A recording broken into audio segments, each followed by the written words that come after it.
Hi guys, welcome back to my channel. I'm on my way to Long Island. We're going to be celebrating on New Year's Day a celebration of thanks, and that's when we'll be opening our gifts and everything.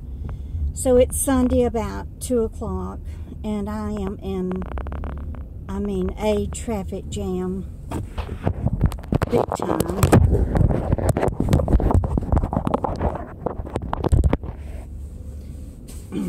I don't have my little magnet, so I just kind of propped my phone up against the windshield. Oh, I am so tired, y'all.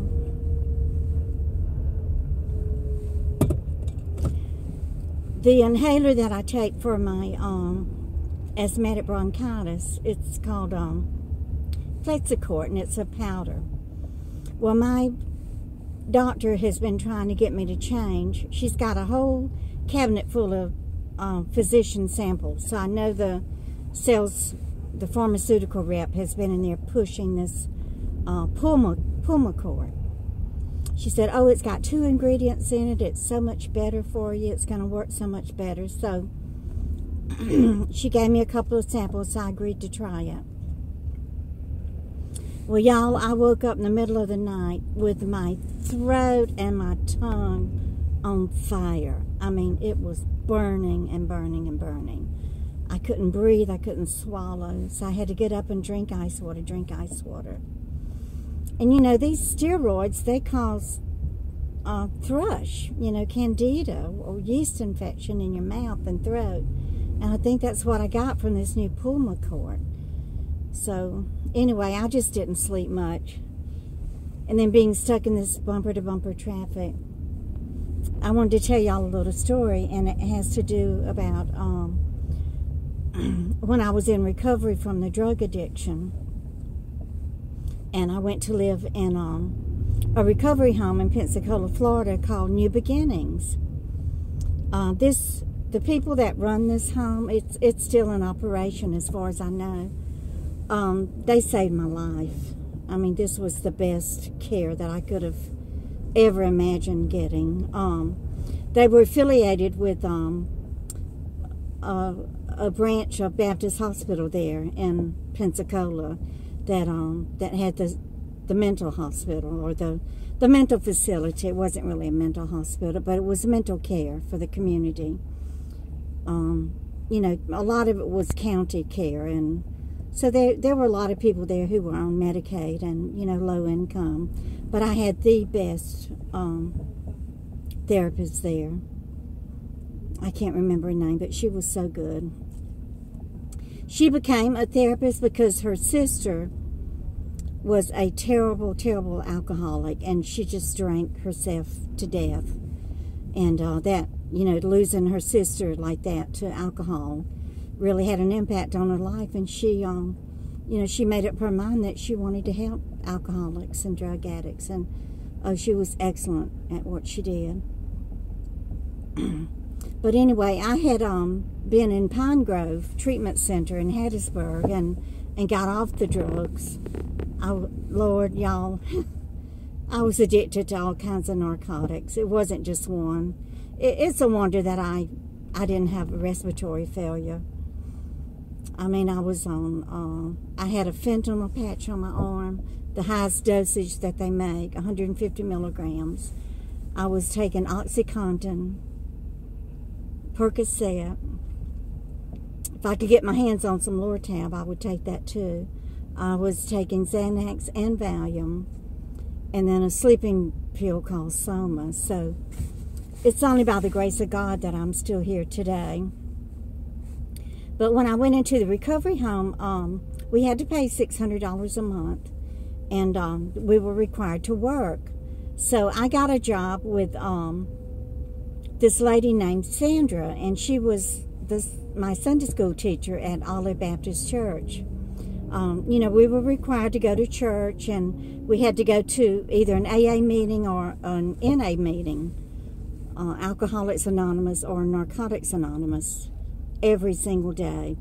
I mean, it was a strict program, but I mean, that's what it takes, you know. An alcoholic has got to be told, you know, what to do, when to do it, when to eat, when not to eat, when to go to class, when not to go to class, when to get up, when to go to bed, when to shower.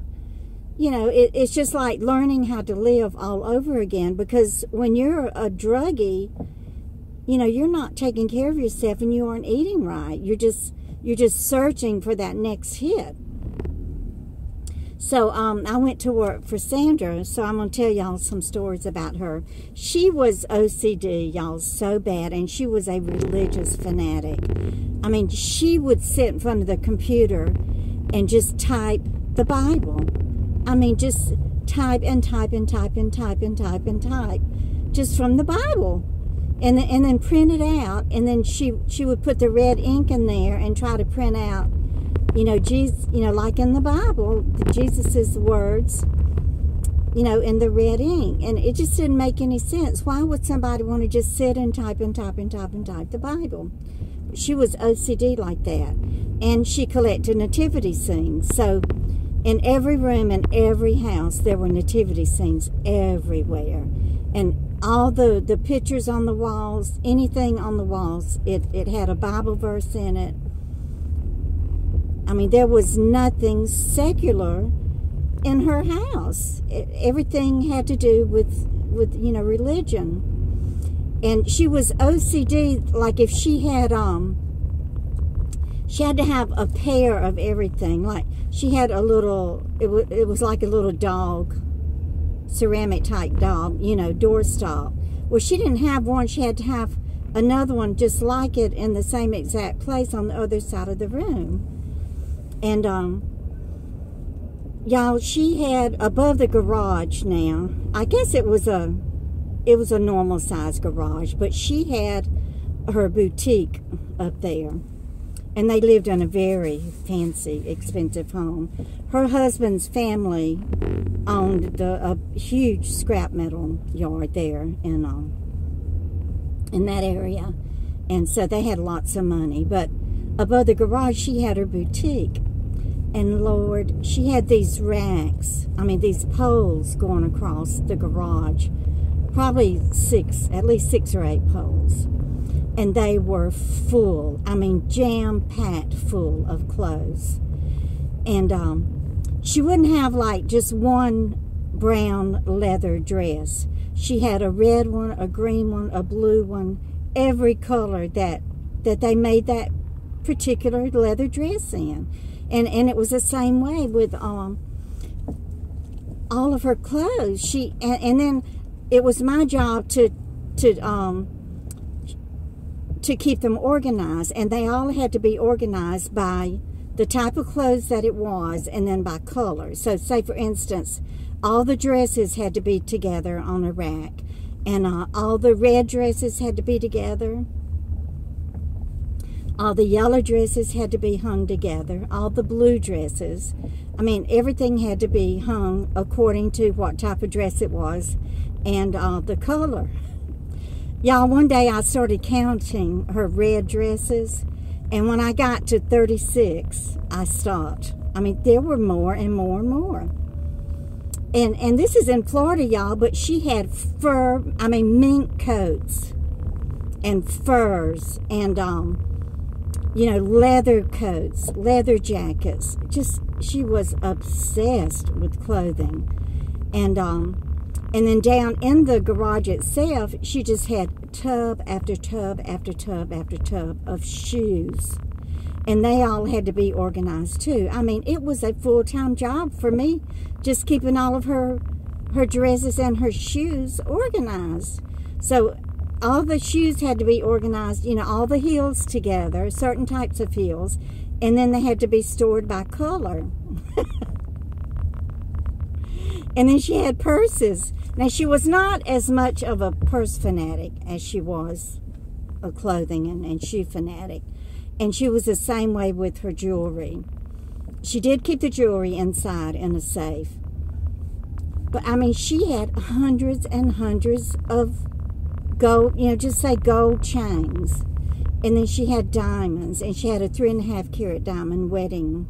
You know, her wedding band was 3.5 carat diamonds. So, y'all, it was quite an experience working for her.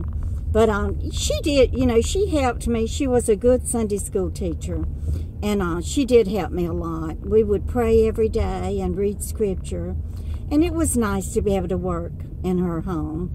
And I worked for her for the whole year that I lived in the recovery home. So I hope you enjoyed this little story, and I'm still going 2 miles an hour, and it's probably going to take me at least 2 more hours to get to Jill. So I'll get back with y'all, and y'all just keep on coming back, okay? Bye, guys.